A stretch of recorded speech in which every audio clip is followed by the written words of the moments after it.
Saudações a todos! Vamos refletir sobre um dos temas trazidos no livro Alerta, por Joana de Ângeles, psicografado por Divaldo Franco, em que ela aborda o tema inconformismo e revolta. Temos aprendido ali na doutrina, Kardec fala muito da inconformação, aliás, ele coloca a inconformação como uma das causas do suicídio, Ele diz ali que se estudarmos ali a origem de um suicídio, sempre perceberemos a inconformação, E a Joana de Ângeles vai tratar do inconformismo, da revolta, e ela começa nos trazendo: não me conformo. Explodem revoltados aqueles que da vida somente esperam vantagens e recompensas quando surpreendidos por acontecimentos que lhes parecem desastrosos e trágicos. Deus é injusto, proferem estentóricos os que se supõem credores apenas de receber dádivas, embora desacisados da vida somente retiram lucros e comodidades. Não mereço isso, bradam desatinados quantos são colhidos pelo que denominam infortúnios e desgraças que os desarvoram. Não creio em mais nada. Estridulam as pessoas tomadas por insucessos desta ou daquela natureza, que afinal, se fossem examinadas com seriedade e reflexão, constituiriam ocasião iluminativa, roteiro de felicidade. Então, são 4 colocações que ela nos traz. Não me conformo, Deus é injusto, não mereço isto, não creio em mais nada. Então, são colocações totalmente equivocadas, radicais, desprovidas da razão, da lógica, mas que, na verdade, podemos realmente nos surpreender com esses tipos de colocação, com esses tipos de sentimento, inconformados com situações, achando que Deus é injusto, que não merecemos determinada situação, e a partir de então, dizemos não creio em mais nada, O homem teima em permanecer anestesiado pela ilusão, sem dar-se conta conscientemente da fragilidade da organização carnal de que se encontra temporariamente revestido. Então, aqui também ela está falando da ilusão que nós temos estudado aí, em áudios anteriores, que devemos, nessa busca do conhecimento de nós mesmos, nos desvincularmos das ilusões, porque criamos muitas ilusões, que fogem à realidade, que fogem ao que realmente é, ou ao que realmente somos. E criamos, ilusões até para enfeitar os fatos que nos alcançam, para enganarmos a nós mesmos dentro de uma situação em que gostaríamos que fosse da forma como sentimos. E ela aqui afirma: o homem teima em permanecer anestesiado pela ilusão, sem perceber a fragilidade do corpo. E por que ela frisa a fragilidade do corpo? Mostrando para nós a transitoriedade da vida. Na verdade, a brevidade da vida, porque por mais anos que se viva, é um tempo breve. Se pararmos para pensar, Até quem tem mais aí idade, se olharmos assim, temos a impressão que não demorou tanto. Então, é um período breve, na verdade, o tempo de experiência carnal. Cada um, por isso mesmo, a si se concede privilégios e se faculta méritos que não possui. Examinassem melhor a vida, verificariam que as ocorrências do trivial que atingem os outros, a eles também alcançarão, procurando preparar-se para enfrentar com dignidade quaisquer injunções ou dissabores que são igualmente transitórios, né? Então, se a vida é breve, também as situações são transitórias. E se as situações alcançam aos demais, podem também nos alcançar. Então, é preciso tirar essa ilusão de que vivemos num regime de exceção, que temos méritos que os outros não têm, que temos privilégios que os outros não têm. Então, é encarar a verdade, entendendo que ninguém vive em regime de exceção, né? E que Deus é justo e enfrentaremos as situações criadas por nós ou já até determinadas em função, sim, do uso que fizemos ou temos feito do nosso livre-arbítrio, num passado presente ou até mais distante, né? E em seguida ela coloca: prefiro não saber, informam as pessoas passadistas quando convidadas ao exame da vida menos densa. Então, quando alguém é chamado ali a pensar na espiritualidade, alguma questão que é trazida, prefiro não saber. Não consigo acreditar, escusam-se as criaturas invitadas ao esclarecimento imortalista, como se estivessem indenes ao fenômeno da cessação da vida biológica. Irei aproveitar o meu tempo gozando, justificam-se os imediatistas, ante qualquer referência à meditação, à caridade, ao sacrifício. Então, aqui ela está sendo muito clara no sentido os processos de fuga, né? Daqueles que são convidados a examinar a vida menos densa. O que seria isso? A vida espiritual, numa conversação, numa oportunidade que surge até de acontecimentos. Muitas vezes a pessoa é convidada a examinar essa situação, mas ela prefere dizer: prefiro não saber. Ou seja, ela se fecha para aquele esclarecimento que poderia ter chegado a ela e alcançado de alguma forma de modo positivo. Pode também dizer: prefiro não acreditar, né? Prefiro não acreditar,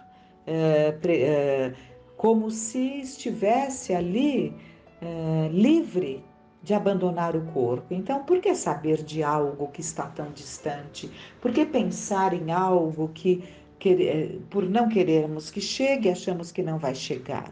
Que é o momento em que abandonaremos o nosso fardo carnal, né? Irei aproveitar o meu tempo gozando, né? São aqueles imediatistas que se preocupam apenas com o prazer instantâneo, né? E pensam assim, todas as vezes são convidados a meditar sobre algo, a exercitar-se na caridade ou a ter ali um período, um momento de sacrifício por alguém, né? Mas preferem fugir a tudo isso. É natural que, visitados por acontecimentos não habituais, no canhenho das suas conveniências, derrapem no inconformismo, no desespero, na alucinação. A ação inexorável do tempo, entretanto, aguarda todos e modela-os, submetendo-os. Mesmo quando se pretende fugir da situação a que se vai arrojado, cai-se na realidade da vida que predomina em toda parte, né? Então, mesmo quando se pretende fugir, né, a vida vai nos mostrando, vai trazendo situações, né? Cai-se na realidade da vida. Por quê? O tempo é inexorável, né? E vai nos modelar, né? Nos submetendo ali a muitas coisas. Recebe o insucesso como fenômeno normal nos tentames do seu processo evolutivo. Não te consideres inatingível. Acostuma-te à fragilidade do corpo e às necessidades de crescimento como espírito que és. Então, temos que encarar a fragilidade do nosso corpo, porque é frágil, não nos iludamos, né?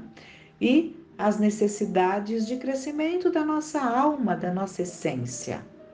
Nenhuma dor te alcança sem critério superior de justiça. O que ela quer dizer? Que nada que nos alcance é por acaso, né? Que há um controle, né? Deus está no leme, Jesus está no comando. Sofrimento algum no teu campo emocional que se não acabe deixando o resultado do seu trânsito. Então não há situação, não há sofrimento algum que atinge o nosso eu, né, a nossa alma, que não passe. Utiliza-te das ocorrências que trazem dor para crescer e não te apresentes inconformado, porque justamente a revolta e a inconformação vem de situações que não aceitamos, né? Vem de situações que nos revoltam justamente por não aceitarmos. Então, essa inconformação, que é uma característica da nossa rebeldia, somos muitas vezes filhos rebeldes em relação aos nossos pais terrenos, né? Filhos difíceis de serem ali educados, conduzidos, até domados, tal a rebeldia, né? Ali de serem orientados, quantas vezes somos tão difíceis. E então, se somos assim, né, com nossos pais, com as próprias pessoas que estão no nosso convívio, sempre armados, sempre prontos a rebater, nunca tendo ali uma docilidade, né? Sempre ali numa posição de revolta, essa revolta se estende também a Deus. Quantas vezes é uma revolta contra Deus? Aliás, não aceitarmos certos pontos da nossa encarnação podem nos levar a uma revolta contra Deus. Por quê? Porque nos sentimos injustiçados. Como vivemos num regime em que queremos nos sentir e achamos que vivemos em regime de exceção, né? Que só os outros podem passar por determinadas coisas e nós não, né? Evidentemente que isso pode levar a uma grande inconformação. Então, utiliza-te das ocorrências que trazem dor para crescer e não te apresentes inconformado. Jesus, que veio à Terra exclusivamente para viver e ensinar o amor sem qualquer culpa, nasceu em modesta gruta, passou pelo carreiro de inumeráveis injunções e partiu numa cruz, sob apupos e malquerenças, volvendo, no entanto, o sol divino que é, em insuperável madrugada que dura até hoje, para que ninguém reclame, nem se revolte, nem se inconforme ante as ocorrências dolorosas do mundo. Então, que lição que Jesus nos deixou, né? Alguém imaginaria o desfecho pelo qual ele passou? Alguém imaginaria que o chamado Príncipe da Paz, né? Jesus que veio nos trazer a paz, passaria por aquelas situações todas, sendo traído até pelo amigo íntimo, a quem tanto queria. Então, todas essas situações vividas por Jesus, partir numa cruz, alguém imaginaria isso, a não ser os textos que revelavam que assim seria, né? Os textos bíblicos assim já apontavam que seria dessa forma, mas em sã consciência, alguém esperaria um desfecho desse?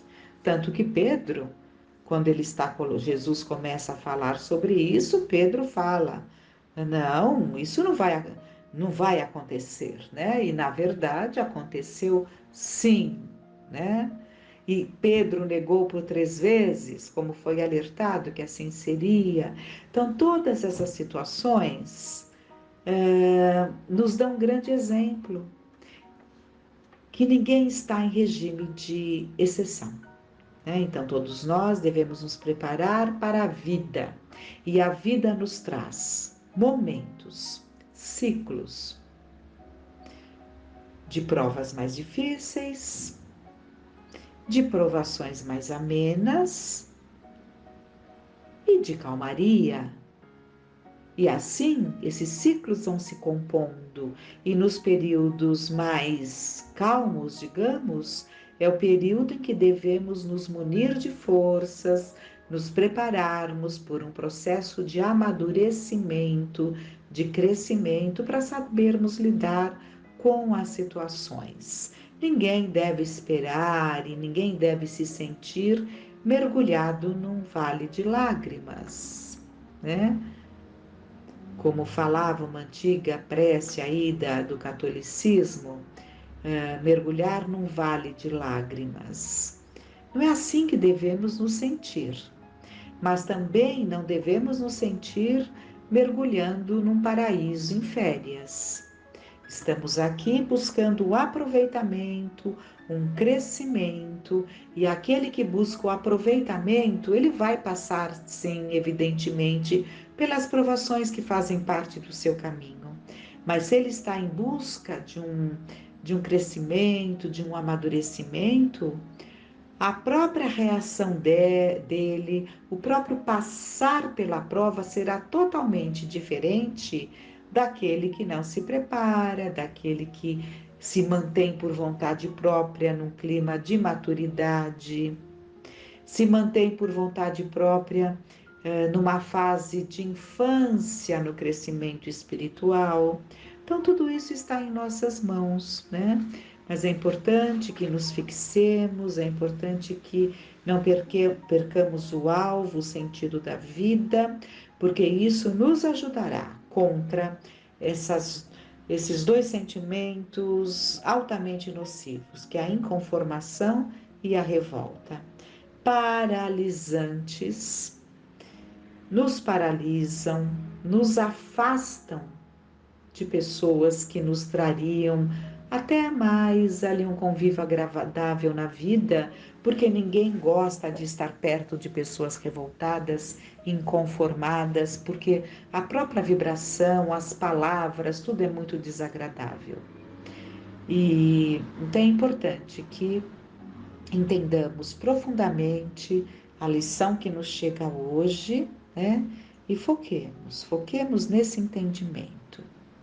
Que fiquem para nós, então, todas essas reflexões, que possamos amadurecer, né? Amadurecer nesse processo de análise, de busca de compreensão do que nos chega para análise. E que fiquemos em paz.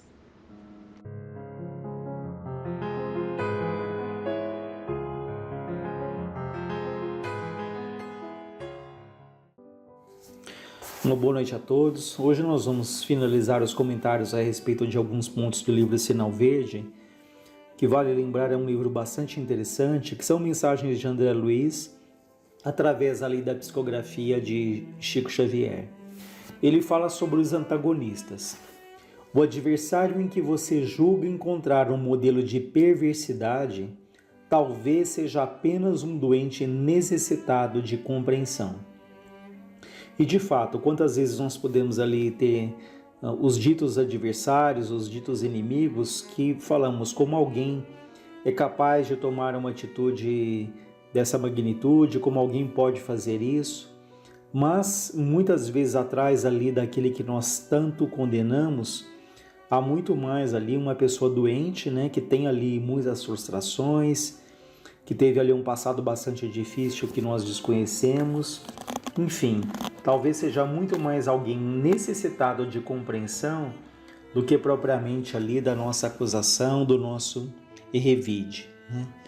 E às vezes as pessoas ali que são agressivas, mas que podem ser ali profundamente inseguras, profundamente frustradas com a vida, com a profissão, consigo mesmo. e que ali é uma maneira que elas encontram de se sentirem respeitadas é sendo agressivas, mas ali quantas vezes são pessoas, como é dito aqui, muito mais doentes do que propriamente perversas, né? Ele diz também: respeitemos os inimigos, porque é possível seja ele portador de verdades que ainda desconhecemos, até mesmo em relação a nós. Então vejam que o dito inimigo ele pode ser portador de verdades em relação a nós que desconhecemos, na medida em que podem nos falar coisas que um amigo jamais falaria. Às vezes um amigo nos poupa porque nos quer bem, porque não quer nos magoar, mas o inimigo ali ele pode falar coisas que podem ali dizer muito a respeito da nossa própria conduta e nos ajudar a crescer, né? Por isso que ele diz então para que respeitemos no sentido de ouvir, de não revidar ali com agressividade aquilo que chega de uma pessoa que consideramos um inimigo.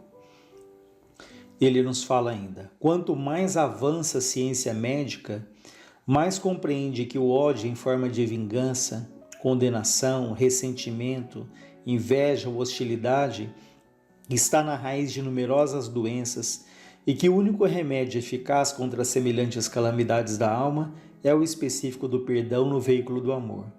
E de fato, lidando com médicos com um pouco mais de intensidade, nós ouvimos ali quantos e quantos pacientes que procuram os consultórios, que procuram as clínicas, quantos pacientes doentes, mas cuja origem está o quê?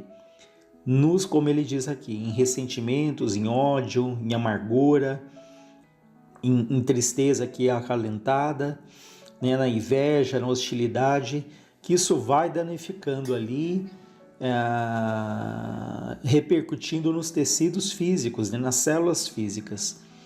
E, enfim, o quanto temos ouvido a respeito do ódio, né? Que o ódio ele é um corrosivo ali para a alma, ele vai minando ali a naturalidade da vida, a alegria, e nós muitas vezes até acalentamos esse sentimento de ódio, acreditando que aquilo de alguma maneira vai nos fazer bem, mas esquecidos ali do efeito altamente nocivo que ele tem para a nossa saúde física, a nossa saúde mental e a nossa saúde espiritual também. Portanto, muito cuidado, né, para que não alimentemos, por mais que a vida ali nos traga situações difíceis, em que nos sentimos ofendidos, nos sentimos magoados, mas pedindo muito a Deus ali que nos ajude para que gradativamente esses sentimentos eles sejam diluídos ali com o tempo, com a prece, com o trabalho, para que nós não alimentemos esses corrosivos ali da alma. Ele fala sobre os obstáculos. Diante dos obstáculos, fazer o melhor e seguir à frente. Parece uma frase tão simples, no entanto é importante, né? Fazer o nosso melhor, ou seja, aconteça o que acontecer e externamente, continuemos ali diante das dificuldades fazendo aquilo que melhor a gente pode. Porque se nós fazemos o nosso melhor, aí sim nós podemos falar: agora eu coloco nas mãos de Deus porque eu estou fazendo ali a minha parte, e seguir em frente, né? Ou seja, não ficarmos presos ao passado, aquilo que foi dito, aquilo que já aconteceu. Podemos até pensar em alguém que dirige, né? Que é claro que muitas vezes nós precisamos olhar no retrovisor para entendermos ali quais as melhores atitudes, como que está o trânsito, mas alguém que olha excessivamente para o retrovisor corre um sério risco de bater o carro e não caminha. Por isso é que é muito importante ali fazer o nosso melhor quando as dificuldades surgem, né? Ainda que com lutas, mas não pararmos e olhar para frente, né? Olhar para frente, olhar para o alto, na certeza ali de que Deus nos acompanha, Deus nos ampara, e o tempo e o trabalho vai recolocando tudo ali nos seus devidos lugares. Ele diz também: sempre desapontamos alguém e sempre alguém nos desaponta. Então ninguém de nós é perfeito. É muito natural que ao longo da vida nós conquistemos ali afeições, temos os nossos amigos, mas também é natural que em muitos momentos a gente possa ali desapontar alguém, né? Porque temos ali, até num desejo de ajudar alguém, nós podemos de uma maneira errada, às vezes muito invasiva, nós podemos prejudicar até alguém, até desapontar. Então, da mesma maneira que nós somos humanos e que isso acontece conosco, nós temos que ter essa consciência também que em algum momento as pessoas nos desapontam, né? Então elas não são nem anjos, nem demônios por isso, né? Demônio, claro, numa linguagem aqui figurada, mas que são seres humanos, que têm as mesmas lutas, que têm as suas angústias, que acertam, que erram, né? Então, para que a gente não ali cobre, não exige dos outros uma perfeição que nós também não temos. É a tão falada empatia, que assim como nós esperamos que as pessoas tenham essa empatia conosco, tenham paciência conosco em alguns momentos da vida, igualmente nós devemos cultivar essa empatia em relação àqueles que convivem conosco e não ali massacrarmos alguém se em algum momento esse alguém faz algo que nos desaponta, que foge ali daquilo que nós acreditamos, daquilo que nós concordamos, né? Então, respeitando ali os momentos ali de erro das outras pessoas, como esperamos que os outros também tenham essa paciência e esse respeito naqueles momentos em que também erramos. Ele diz, depois de um problema, aguardar outros. É curiosa essa frase, né? Depois de um problema, aguardar os outros.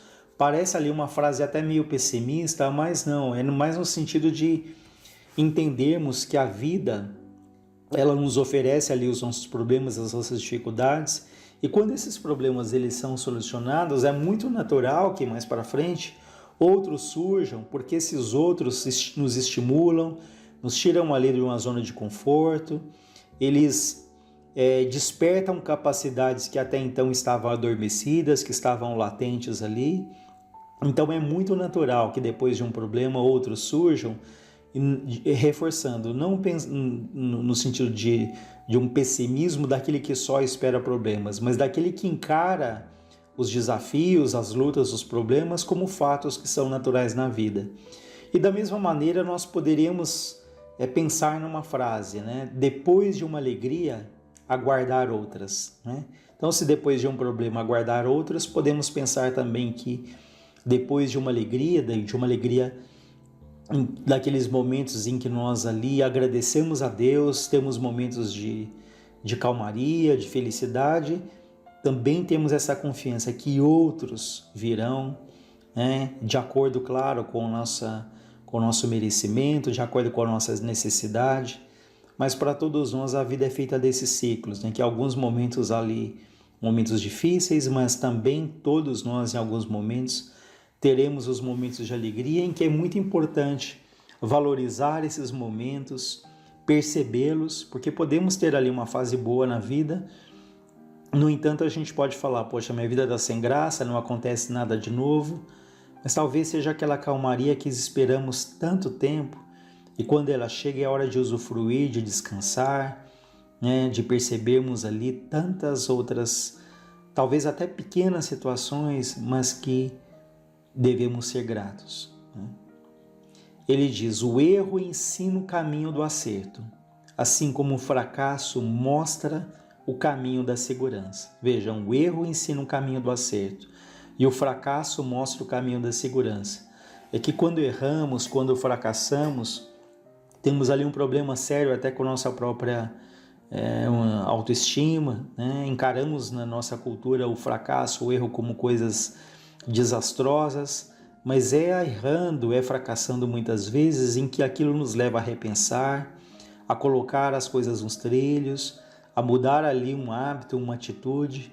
Então, diante dos obstáculos, ele nos aconselha, né, que usemos o erro no caminho do acerto, né, que usemos o fracasso para percebermos o caminho ali mais seguro, mais cuidadoso, né, mais com o pé no chão.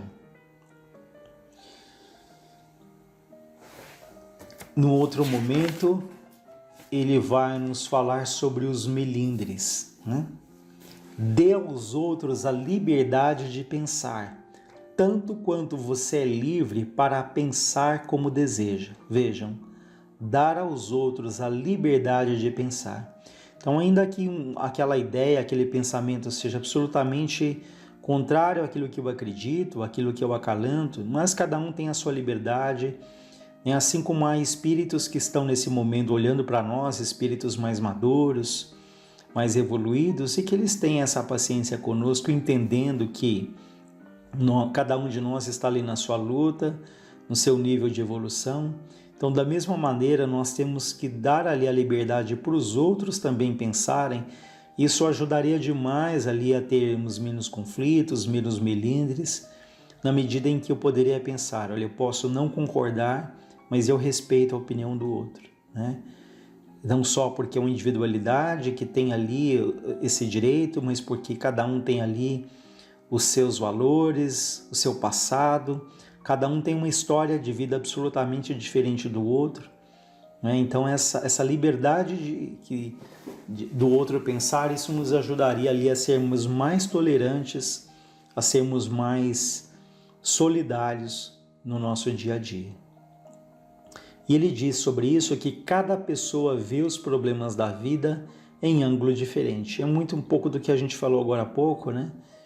Essa questão de que cada um tem uma história, cada um tem uma referência, cada um tem os seus valores, né? Cada um tem um passado de existências pregressas, né? Totalmente diferente. Então é muito natural então que cada um veja ali as coisas de acordo com aquilo que cultivou, aquilo que aprendeu, né? Então isso nos ajuda também a compreender ali que cada ser é único. E ele diz a respeito dos melindres: não cultive ressentimentos, né? Então esse é um ponto sempre dito, mas extremamente importante, né? Porque podemos ter as nossas mágoas de coisas que já viveram e vamos ressentindo. O que é a palavra ressentir? Ressentir, ou seja, sentir novamente, ficar remoendo. É como simbolicamente nós tivéssemos ali uma caixinha ali em que guardamos as nossas mágoas e todos os dias nos abrimos aquela caixinha e ficamos olhando e pensando: olha o que eu sofri, olha como foi difícil, olha o que fizeram comigo, né? E não percebemos o mal que fazemos ali guardando esse ressentimento, né? Por isso é que é muito importante que o nosso passado ele sirva ali de aprendizado, mas que a gente olhe para frente, olhe para o alto, né? E não fique preso àquilo que já aconteceu, até porque tem coisas que nós nos ressentimos e que nos sentimos vítimas, que é muito mais fruto da nossa interpretação do que propriamente ali fruto da verdade, daquilo que de fato aconteceu, né? Então, cuidado ali com a mágoa, com esses ressentimentos, que, como já foi dito, fazem muito mal ao nosso corpo, à nossa mente e à nossa alma. E finalizando, ele fala sobre as preocupações. Não se aflija por antecipação, porquanto é possível que a vida resolva o seu problema ainda hoje, sem qualquer esforço de sua parte. E como temos percebido isso, né? Que ficamos ali atribulados, com a mente absolutamente tomada pelo medo, pela preocupação, e quantas coisas temos tanto medo que elas não se concretizam, que elas não acontecem. Então sofremos muito mais por essa preocupação, né, que é ocupar-se previamente, né, preocupar, do que propriamente pelo fato se ele acontece. E às vezes ele acontece não com aquela intensidade que tanto tememos, né, ou se são situações difíceis, a gente olha para trás e veja, olha, passamos por tantas situações, estamos aqui e sobrevivemos, estamos caminhando. Então, ele nos aconselha para não nos aflijamos tanto, com tantas preocupações, com tanta ansiedade, com tanto medo, né?